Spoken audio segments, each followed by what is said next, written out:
il suffit de s'organiser. Moi, je me fais quelques pages le soir avant de m'endormir. Vous avez raison, hein. L'amour courtois, on en a vite fait le tour, hein.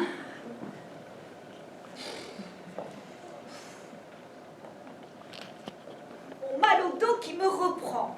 Ça ne trompe pas, ça, les lombards attaquent. Aux armes. Je fais chauffer de l'huile pour combien? Faites-en pour 1500, ne lésinez pas. À propos, qu'est-ce que vous prenez comme huile? De la tournesol, hein. Elle est plus légère, sinon on a des réclamations, hein. Et dites donc, il est solide votre château? Oh, ne m'en parlez pas. Quand je pense que sur la publicité, il y avait marqué château imprenable. On a quand même été visité 3 fois. J'ai eu les Burgondes en janvier, les Visigoths au printemps, et puis en décembre, quelques Ostrogoths, tout rasés. C'est du toc votre château, mais qui est-ce qui vous l'a construit? Merlin l'Enchanteur. De la poudre aux yeux. Aux armes, miseux, aux armes. Aux armes, Cunégonde.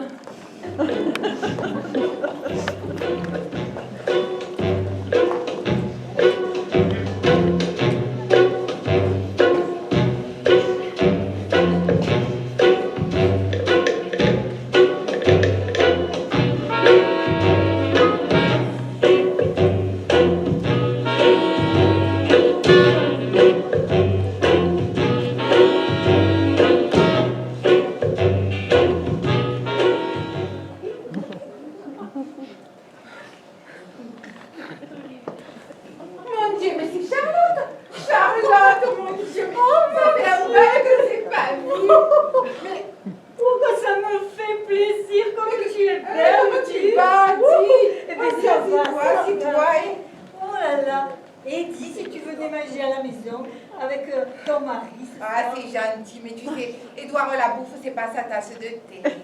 Non, lui, ce qu'il préfère, c'est le truc intellectuel.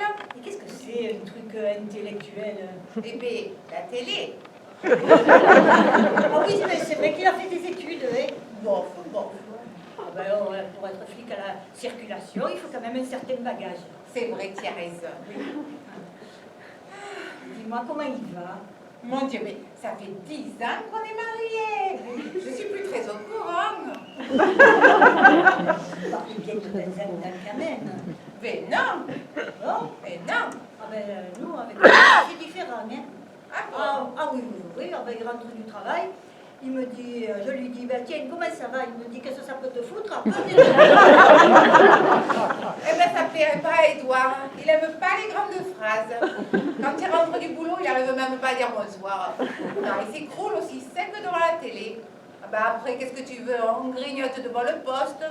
En grignotant, il y a un truc intellectuel. Du genre Tiercé Magazine ou l'équipe, là. Et pof, il s'endort devant le poste.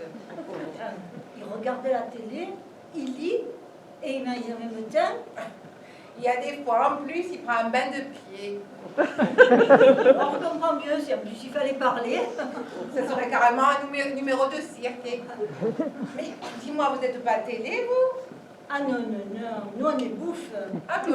Ah oui, Maurice, il n'y a que ça qui l'intéresse. Oh, puis il faut du sérieux, hein. Pot au feu, couscous, canard à l'orange, lapin au loukoum. Isaco. C'est un truc de mon invention, il n'y a que lui pour manger ça. Eh ben, dis donc. Oh, puis attends, hein. Quand il mange, c'est vraiment une cérémonie religieuse, hein. C'est drôle. Je le voyais pas avec une vie intérieure si intense. Oh là, si tu savais. On dirait qu'il rentre en méditation. Il a l'œil rond, tourné vers le vide, rien ne bouge. On va parler mâchoire, évidemment. C'est comme Edouard devant la télé. Sauf que lui, les mâchoires, elles bougent même pas. Genre remomie, quoi. Ah, ça les bandelettes. Parfois, j'ai l'impression d'être à côté d'un sarcophage. Moi, j'ai l'impression d'être à côté d'un ruminant. Non, mais dis-moi, alors, sans indiscrétion, oui.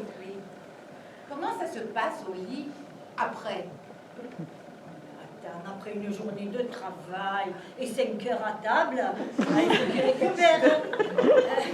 Eh ben, c'est comme Édouard. Il fait 8 heures comme flic, 6 heures comme momie. Quand je le couche, il est au bout du rouleau. Oh, madame, ça se comprend aussi. Hein. Ça a beau être... non, mais c'est quand même un être humain. En plus, à la circulation, il bouge pas. Devant le poste, il bouge pas. Je peux quand même pas lui demander de bouger au lit. Il serait désemparé. Oh, mais c'est quand même Maurice. Maurice, inconsciemment, quand il est allongé, il rumine encore pendant 2-3 minutes et craque. Dodo. Je peux pas quand même lui bousiller sa digestion. Hein.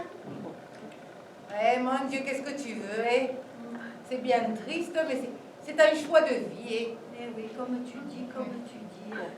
Mais dis-moi, entre le mariage, pardon, qu'est-ce que tu en penses, toi, du mariage? Hein? Le mariage? Ouais. Eh ben, tu vois, avant de me marier, j'étais plutôt contre. Hein? Oui. Depuis que j'ai épousé Édouard, je suis totalement contre. T'as raison, aussi. Je vais te dire, hein, le vrai problème, il n'est pas comme il dit Woody Allen. Non, Woody Allen. Y a-t-il un problème après le mariage? Ben, c'est quoi alors le vrai problème?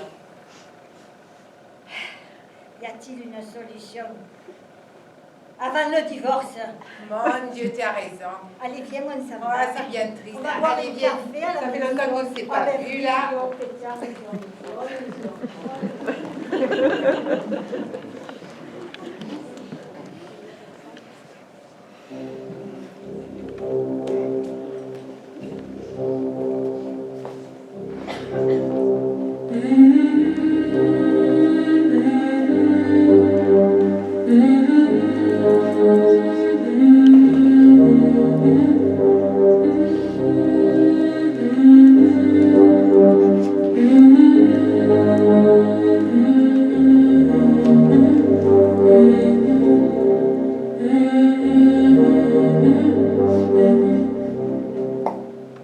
Une femme, c'est rêveur, sensible.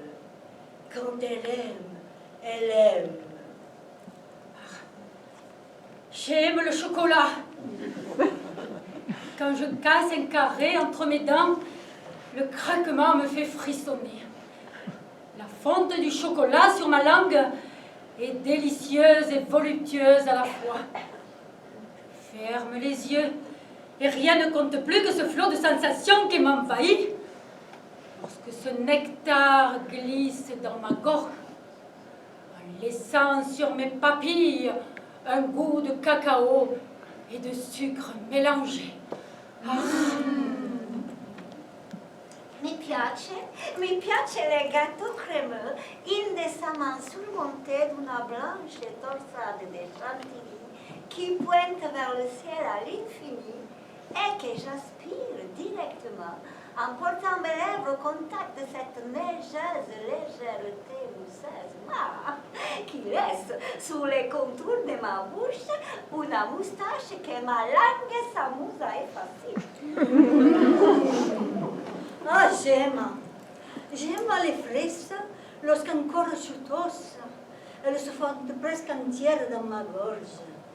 Leurs yeux veloutés m'irritent légèrement et avec une délicatesse ma gorge et mon gaussier.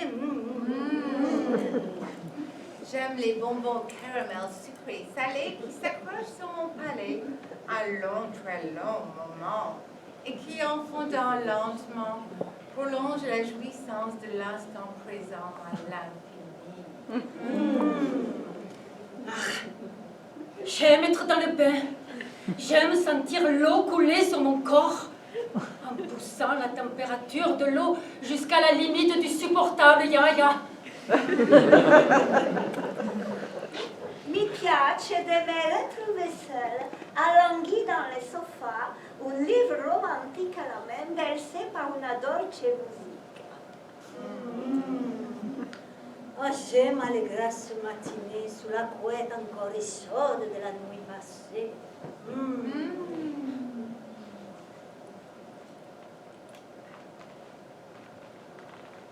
Je t'aime. Te quiero. Ich liebe dich. Ti I love amo. you. Je t'aime. Oui, on vous aime, certes. Mais vous ne comprenez rien à notre romantisme.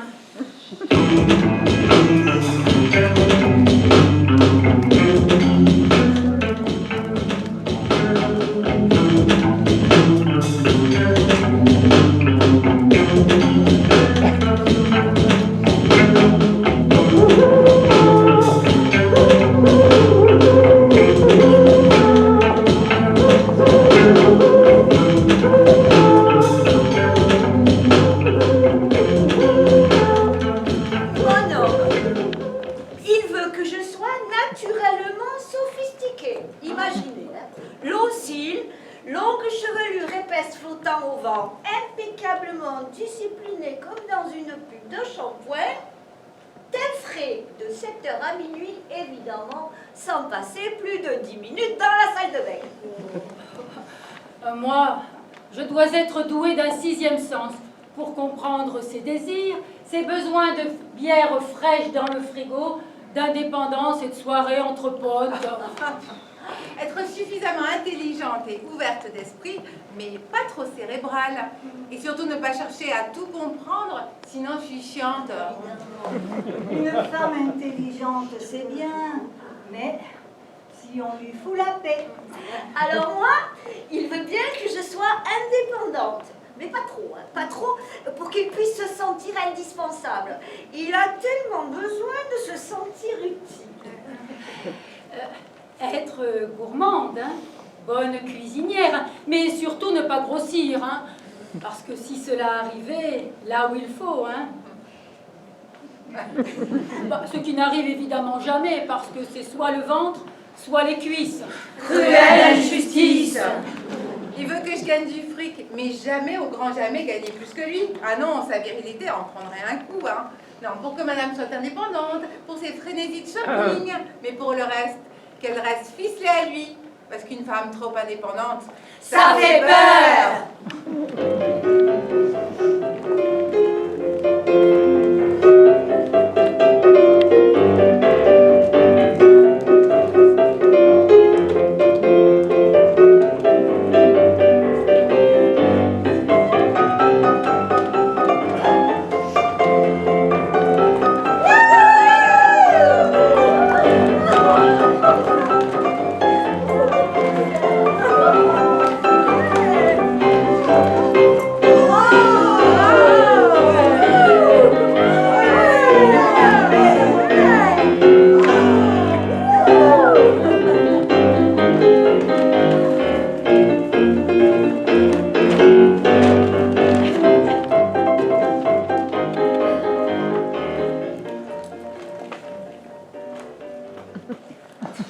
Comment tu le trouves? Oh, j'ai l'air d'avoir 10 ans de plus avec ce truc sur le dos, non? 10 ans de moins, ben merde alors. Ça alors, je rentre pas dedans. Dans le 40, Le 42? Le 46, 48 Faut que je perde. 3 kilos. 6 kilos. 10 kilos. Ah, 20 kilos, hein. Oh, puis merde! On pourrait pas lâcher un peu la couture? C'est trop long. Ah, ben c'est trop court. Oh ben, ça se boutonne devant, ça. Non, ça se boutonne derrière. Oh, j'arrive pas à fermer. Évidemment, j'ai mes règles. J'ai l'air enceinte de 6 mois. De 9 mois. De 11 mois. C'est du bleu marine ou du noir? Est-ce que vous l'auriez en noir? Et dans un autre magasin, Ah ben non, je vais quand même pas acheter encore un col roulé noir. Je vais pas encore acheter un chemisier blanc. Oh, ben tout te va. Rien ne me va. on dirait ma mère. Ça irait mieux à ma fille, hein. Bon, dites-vous le prenez parce que sinon je veux bien l'essayer, moi. Ah non, pas le gris, j'ai l'air d'une endive. Oh, ah non, pas de jaune, ça me donne le teint vert. Oh, pas de verre, j'ai l'air d'un cadavre. Qu'est-ce qu'il est rouge, ce rouge? Vous auriez pas un rouge un peu moins rouge? Il grossit, oui, ce miroir, non? Non, mais si, ce miroir. Bon, et si je faisais une lipo, non? Parce qu'avoir le ventre, ça va. Les manches courtes, c'est fini. Ah non, le décolleté, c'est fini. Mais ça me fait un gros cul, non? Donc moi j'ai toujours eu le cul plat. Oh putain, j'ai plus de cul du tout. Ça me grossit pas. Oh bah mince alors. J'arrive pas à me décider. J'arrive pas à me décider. J'arrive pas à me décider.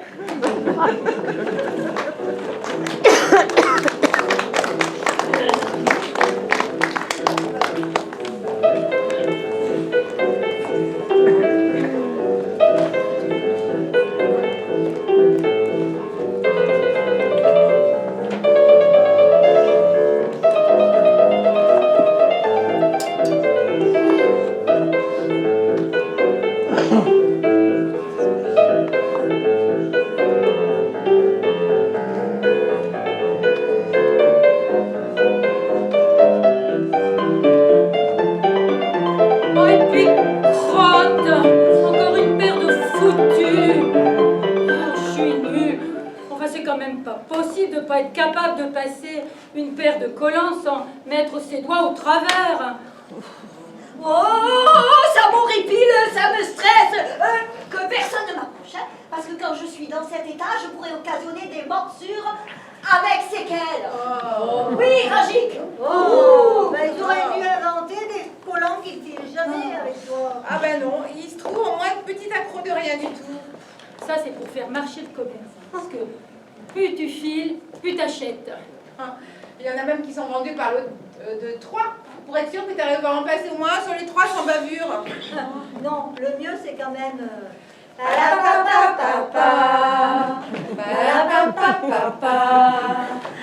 Ah oui, le bas qui tient tout seul, c'est bien, oui, c'est bien.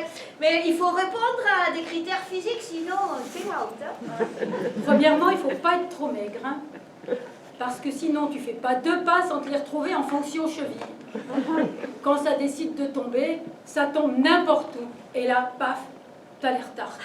Ouais, ben en revanche, quand t'es un peu enrobé, hein, le problème n'est pas le même.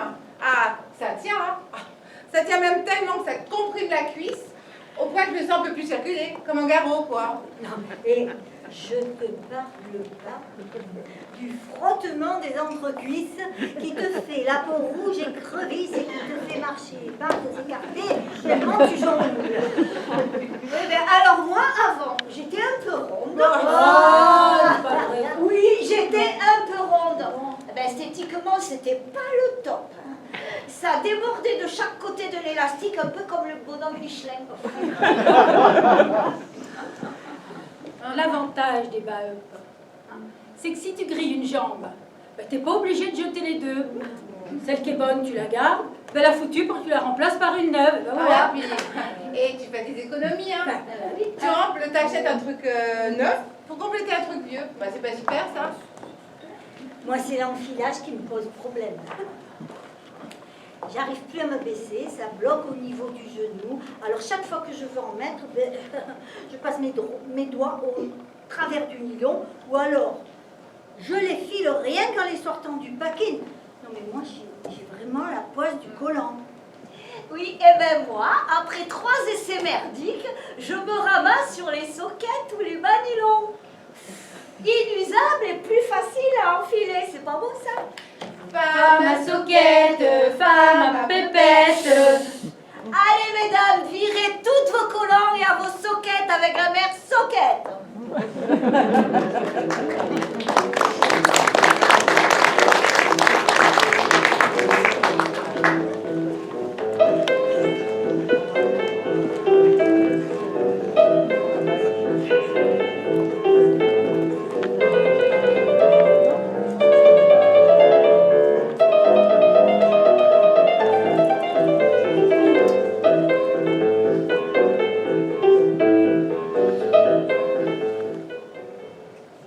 Sujet très délicat. Mon premier soutien-gorge, Rayon, lingerie, Galerie Lafayette. Monoprix. Etam. Rosie, Guy, scandale. Simone Perel. Ah, les soutifs, les bonnets 85A, 90B, 95C, les bretelles, les armatures, les baleines. Oh là là, tout ça, quelle galère! oh, j'ai dû essayer des centaines de soutiens-gorge dans ma vie. Ma tante en avait un gigantesque. Quand je le mettais sur ma tête, je ressemblais à Batman.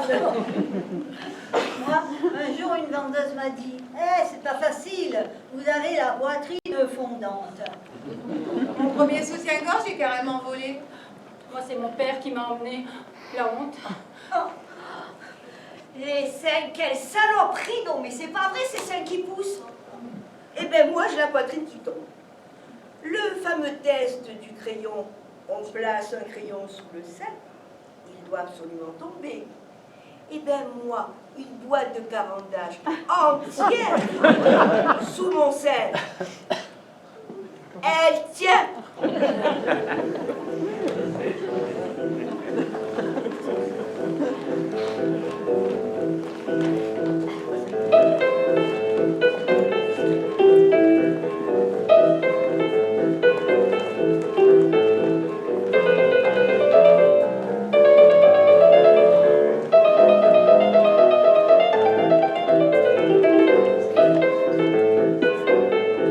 Pire que le soutien-gorge, le string.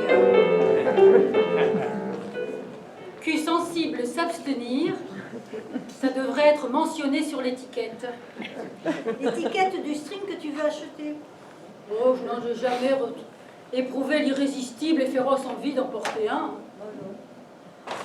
Lui et moi vivions en totale indifférence. Mais là, ça ne pouvait plus durer. Je voulais être tendance. Je voulais être sexy. Je ne voulais plus que l'on voie les traces de ma culotte sous ma jupe. Alors, il fallait que je fasse mon baptême du string. Ferme et confiante, je file vers le premier magasin tendance venu. Et là, surprise, hein, le rayon des strings s'avère très fourni. Hein. Bah, il y en a de plusieurs sortes. Hein. Et là, paumée. Je suis paumée. J'avise une vendeuse. Oh, le côté dentelle de celui-ci est ravissant. Mais le petit bijou en dentelle de celui-là fera son petit effet si vous le faites dépasser légèrement de votre petit pantalon taille basse. On vient de le recevoir et il fait fureur. Je vous laisse tranquillement choisir. Je fonce sur le petit string en forme de cœur. Et là, je reste perplexe. Ils ont dû en oublier un bout. Hein. Celui-ci a un défaut. Hein. Non, en masse, ils ont l'air plutôt fournis, mais les solitaires sont désespérément filasses. J'ai opté pour celui-ci. Et vite, direction la caisse. Très bon choix. Voilà. 45 € madame. 45 € pour une ficelle? C'est une marque, madame. Je m'en fous, moi. Il n'y a même pas la place pour mettre ta marque là sur ton fil. Bref, elle a cédé. Muni de mon précieux chargement, je file chez moi pour l'essayer.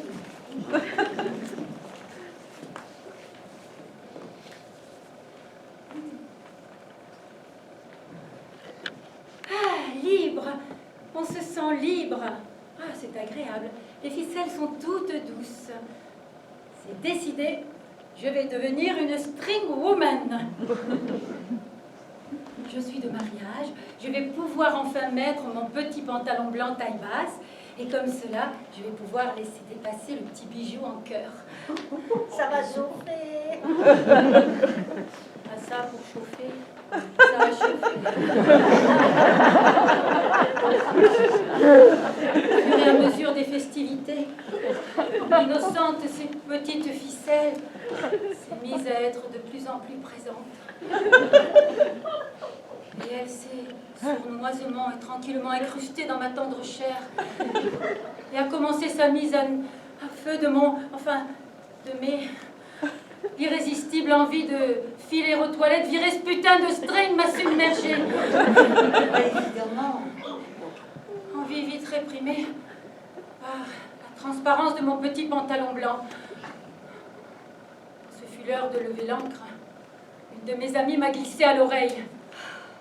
Tu sais, le petit bijou du string, c'est dans le dos qui se met pas dedans.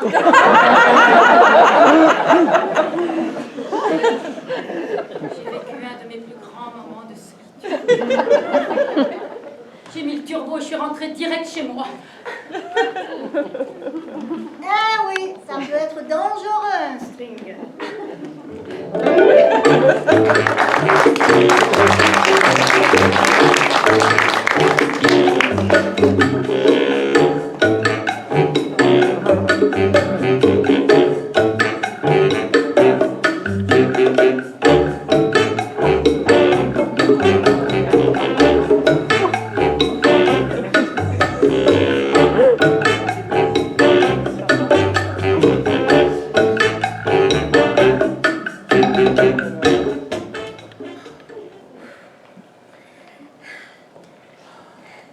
Moi, je trouve que la plus belle aventure d'une femme, c'est quand elle est enceinte. Je crois que j'ai jamais été aussi épanouie de ma vie. C'est beau de sentir la vie qui s'éveille. Oh, j'en peux plus. Oh, putain. J'ai mal partout. Ah, puis j'arrive plus à dormir. Quand je me mets à gauche, mon ventre tombe à gauche. J'ai l'impression qu'il va se détacher tout seul et rouler sur le côté en m'arrachant les tripes. Oui, ben, quand c'est à gauche, c'est pareil, mais c'est à gauche. Du côté du cœur. Moi, ça me le compris, mais ça me file de la tachycardie. Quand je me mets sur le dos, je peux plus respirer, je suffoque. La lourdeur du ventre appuie sur les poumons. La respiration bloquée, quoi. Et puis alors, sur le ventre, j'ai essayé. Alors là, t'as l'impression d'un fauteuil à basculer. Un petit peu comme ces jouets d'enfants là qui ont le cul tout rond, que tu veux les relever, mais t'arrives pas parce qu'ils se redressent toujours. Ah ben moi, c'était un peu pareil au début quand je me mettais sur le ventre là. Mais très vite, en fait, mon ventre, j'ai l'impression que mon ventre va traverser mon dos et va sortir de l'autre côté. Ben, c'est simple, hein. Je passe toutes mes nuits à virevolter. J'ai des cernes jusqu'en bas des seins. Ah non, mais le plus dur quand on est enceinte, c'est quand même les réflexions intelligentes qu'on entend toute la journée. Ah oui. Alors, ma petite dame, qu'est-ce que ce sera? Un tétard ou une grenouille? Ah, ça, c'est des petites filles. Eh ben non, hein. Je suis pas boulangère, je suis pas gynécologue, moi je suis boulangère, mais comme on dit chez nous, hein? Sexe tout rond, hein? Ventre tout rond, sexe bâton. Ventre fendu, sexe fendu. Oh ben d'ailleurs, hein, moi, j'arrive plus à faire plein de choses, et puis j'ai grossi grave, hein. J'ai pris 20 kilos dans la vue, et puis on dirait aussi une vache à lait. Bah moi, mes jambes, c'est des poteaux. Bah, mes pieds sont pleins d'eau. Il paraît que je fais de la rétention d'eau. À l'intérieur de moi, je nage en pleine eau en permanence. Oui, oh ben, c'est pas grave au fond tout ça, parce que j'ai plein d'énergie. Même si d'abord, pour me lever, il faut que je commence à rouler sur le côté. Tout le monde dit que je suis resplendissante et sereine. Ah ben ça doit être dû à une combinaison chimique qui se crée dans ta tête, puis qui te dit sois cool, t'es la plus belle, t'es resplendissante, t'as peur de rien. Eh ben du coup, j'angoisse pas. Non mais je me traîne.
le plus beau rôle qu'une femme puisse jouer?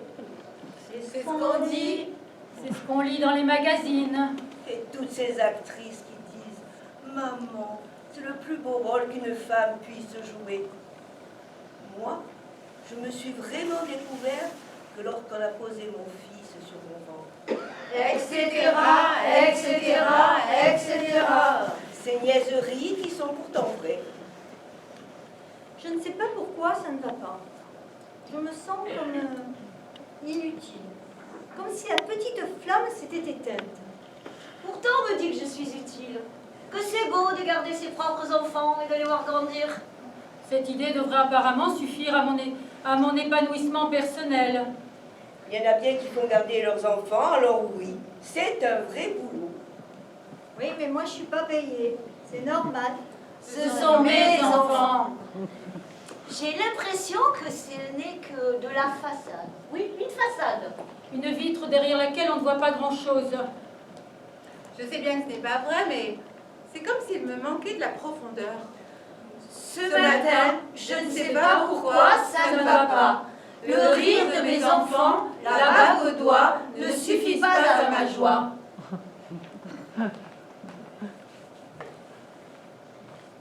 Bien sûr, il y a les sorties Oui. d'école.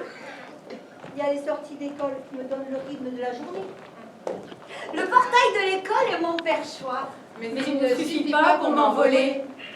Les mamans, les nounous, voilà les drôles d'oiseaux que je croise. Les conversations sont limitées. Les gamins, les maîtresses, les progrès en classe. Je crois que nous ne comprenons que d'un regard, mais nous ne faisons rien pour que cela change. Et le pire, les ragots, ces petites histoires racontées au coin d'une cour d'école. Tout est parfait dans les dîners. Normal, rien d'autre à faire de la journée. Tout est parfait dans les dîners. Normal, rien d'autre à faire de la journée. Je suis potiche en invité. La pièce sera portée, Je ressemble à mise l'argent de côté. près des Je meubles. brille Je à brille à la la société. et ne Ben sors oui, que pour les je grandes brille comme l'argenterie. Près des meubles, je brille à la maison et ne sors que dans les grandes occasions. La grande épreuve des dîners. Quand on vous pose la question, que faites-vous dans la vie? Aïe, aïe, aïe, la question piège. Alors, on prend une grande respiration, on se donne une contenance et on répond. Je ne travaille pas, je reste à la maison, je m'occupe de mes enfants. Ou bien, quand on n'est plus sûr de soi, j'élève mes enfants.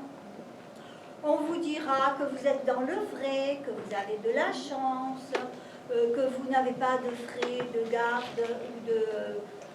etc., etc. Et tout ce beau blabla prendra 5 minutes. Et ensuite, on parlera boulot. Fric, action cotée en bourse. Et la mère au foyer restera laissée pour compte. Non, sauf si vous trouvez une complice pour quelques instants. Mais vous allez surtout parler de vos gamins. De l'école. Des Des activités extrascolaires. Des promos de supermarché. Tout est compris, tout est connu d'avance. Pas d'effet de surprise. Femme au foyer. C'est pas le pied. Bon, après, il suffit de remercier la maîtresse de maison pour son bon repas et de repartir à la maison avec une nouvelle recette à tester. Et la maison est sans arrêt envahie par nos adorables uns que sont enfants et mari. Oh, c'est vrai, moi j'habite dans un no man's land. Ah, la maison n'est pas mon domaine. Chaque espace est envahi par les adorables uns que sont mari et enfants. J'adore! J'adore.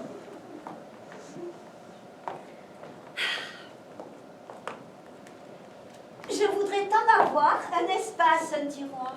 Un trottoir, une antre dans laquelle mon bazar pourrait se vautrer comme bon lui semble. Mais non. J'ai beau ranger toute la journée, rien de ce que je fais n'est durable. Balayé par mes adorables uns. Comme si mon travail n'avait aucune importance. Un espace, un tiroir. Un placard, un dépotoir. Rien que pour moi. Je demande pas la mer à boire. Et pourquoi pas? Tant. Juste pour moi. espace personnel sacrifié sur l'autel de la vie domestique. Comme si je n'existais pas. Comme si je n'avais aucune importance. Potiche, boniche. Vidée par les membres de ma famille. Le temps file trop vite. Je voudrais m'envoler avant que mes petits ne quittent le nid. Mais je me sens comme un oiseau, avec les ailes collées dans la purée. Ce que je fais de ma vie, Non, messieurs, dames, je ne fais rien. Je fais des enfants et je les élève. Eh, on dirait pas comme ça. Mais j'étais suffisamment potable pour qu'on me fasse un enfant. Hein. Ah, imaginez donc.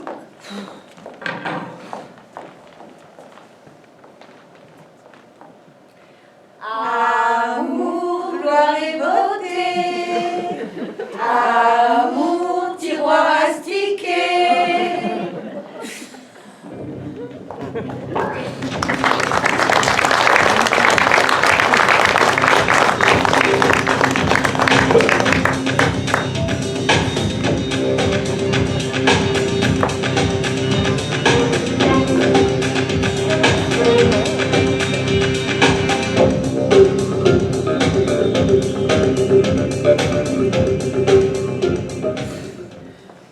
Non mais il faut arrêter de dire que je suis une mère possessive. J'aime mes enfants, c'est tout. Mais si c'est ça être possessive, alors oui, je le suis. Hein. Moi, je suis une mère attentive au bien-être de mes enfants. Ben, il faut bien savoir comment ils vivent. Oui, et puis savoir comment ils sont dans la maison qu'ils ont choisie. Sans mon accord, bien entendu. Une maison de papier qui pourrait s'écrouler au moindre coup de vent. Oui, bon, enfin, hein, je touche du bois. Hein. Si leur arrive quoi que ce soit, je suis toujours là pour les héberger. Et puis, savoir aussi comment ils mangent. Hein. Parce que ma fille n'a jamais su cuisiner équilibré. Pas étonnant qu'elle garde ses rondeurs. Ah, ça ne se passerait pas comme ça si j'étais là. Et puis savoir comment ils se déplacent. Avec tous les accidents qu'il y a, moi je leur demande de m'appeler chaque fois qu'ils font un trajet un peu long. Et ça tranquillise leur père. Oui, et puis, j'aimerais savoir s'ils sont malheureux ou pas. Comment ça va dans leur couple. C'est important, parce que si je peux les aider à faire quelque chose pour communiquer, c'est de bon cœur. Et puis, s'ils s'occupent bien de leurs enfants, c'est-à-dire de mes petits-enfants, s'ils respectent bien les horaires de repas, de sommeil, S'ils les suivent bien dans leur scolarité, s'ils leur apprennent à être polis, à dire bonjour, au revoir, merci. alors, chaque fois que je pense à ce qui peut leur arriver, oh non, mais j'ai des palpitations, mais j'angoisse. Oh, il faut s'y faire, hein. Eh bien, moi, je ne m'y fais pas. J'aimerais qu'elle vienne habiter juste ici, ma fille, juste pour me rassurer. Parce que dans ces cas-là, moi, je les appelle ou je les vois. Mais en fait, je les vois tout le temps. En fait, tout sauf ma fille, évidemment. Moi, j'ai des problèmes avec ma fille. Toujours ces légendaires problèmes, rapport mère-fille. Elle est allée s'enticher un garçon à 1000 km de là. Alors depuis, ben, j'angoisse. Et je lui téléphone pour savoir si tout se passe bien.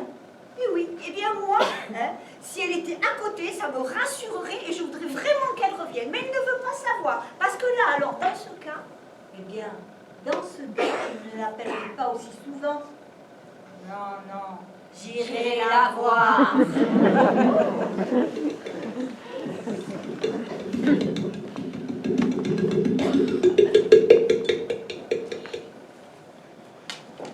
moi j'en peux pas.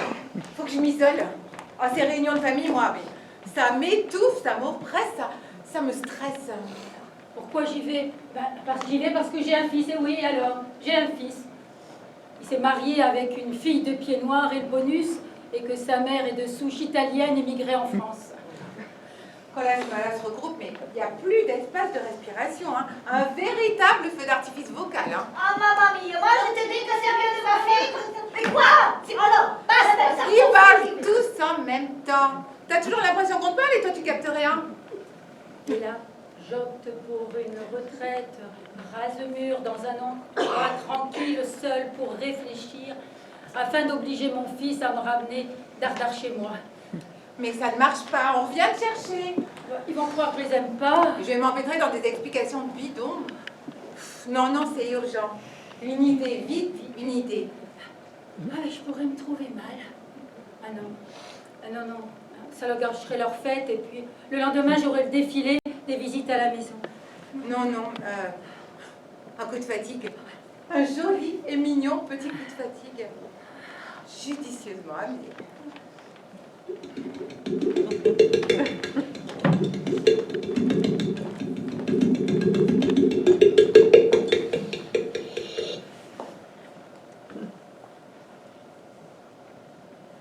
C'est formidable. Mon fils vient passer 3 jours à la maison. C'est catastrophique. Ma belle-fille l'accompagne.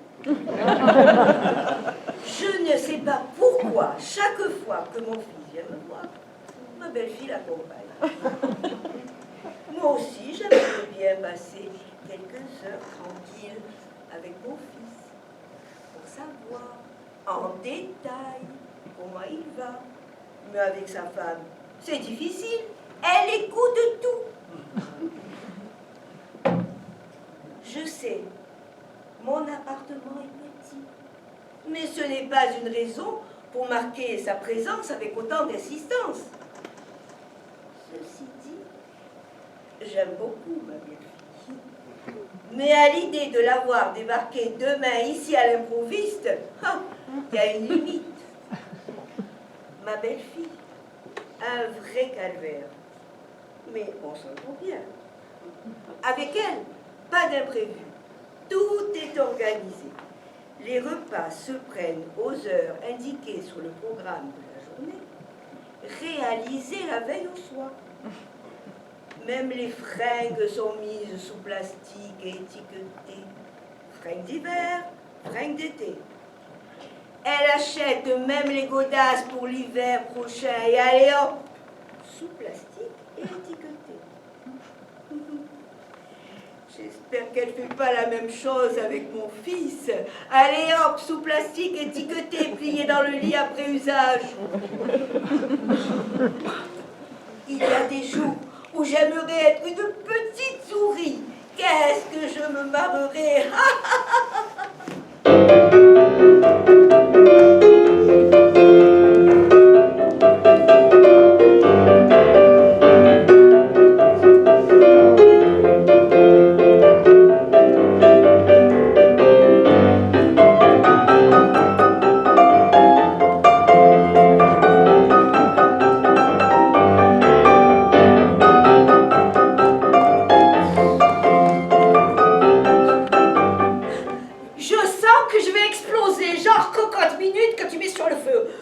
La cocotte minute, c'est moi.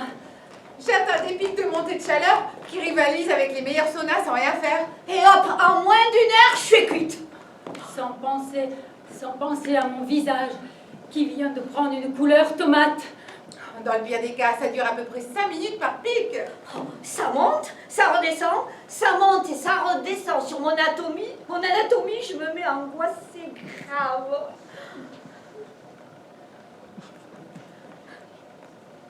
Après une réflexion, j'ai filé direct chez mon Toubi. Madame, me dit-il. C'est le taux d'hormones qui baisse.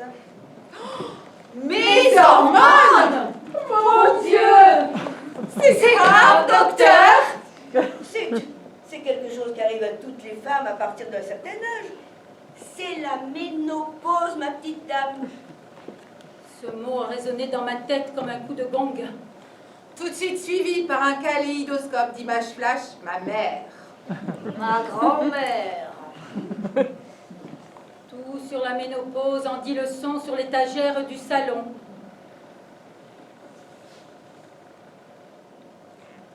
Corps affaissé. Là, poils, rides, jusqu'aux pieds. Pastille de calcium plein la bouche. Traitement de substitution. Décalcification. Ostéoporose.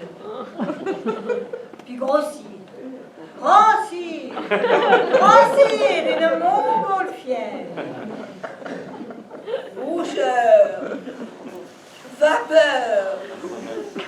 Et le temps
Les dames du temps jadis en ont vu de toutes les couleurs.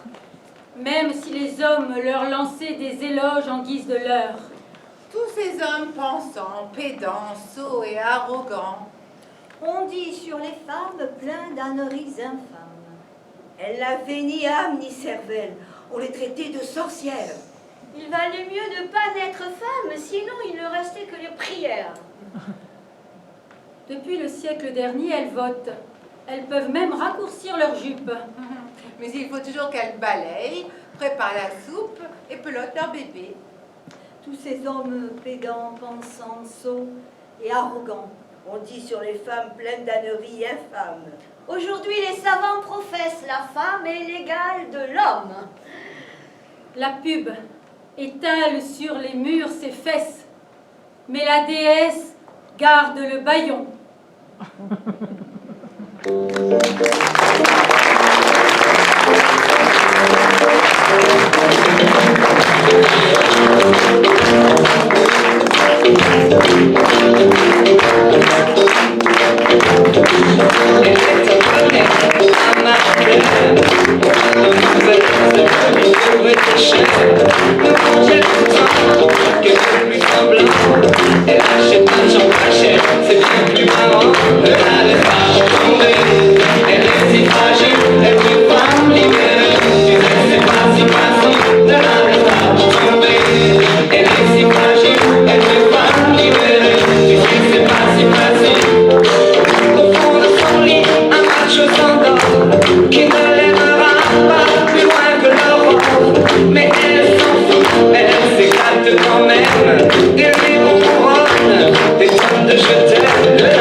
Mais je crois que le pass sanitaire y est pour quelque chose.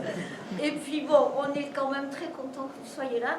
J'espère que vous avez passé une bonne soirée. Oui. On vous remercie parce que vous êtes un public très réactif. Donc merci beaucoup. Ça fait beaucoup. Ça nous aide, ça nous porte. Merci beaucoup. On voudrait remercier la régie, évidemment.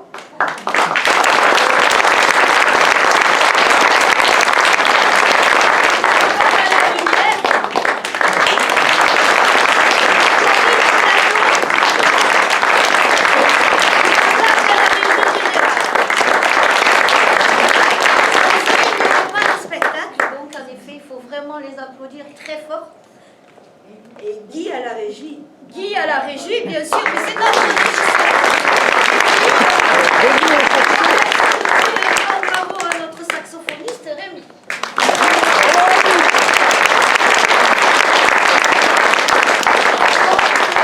Nous arrivons vers la fin de la saison Théâtre en Liberté. Nous comptons sur vous le 29 avril parce que c'est nous qui faisons une première. Les premières sont toujours un peu délicates, difficiles, on a très peur.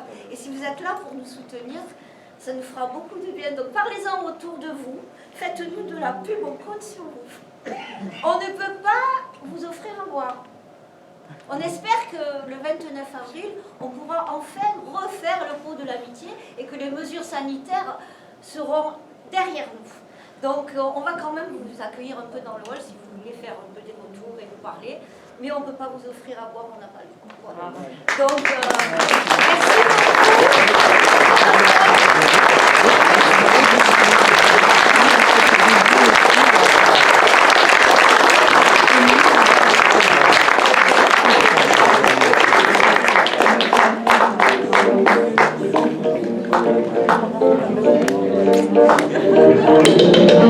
beaucoup.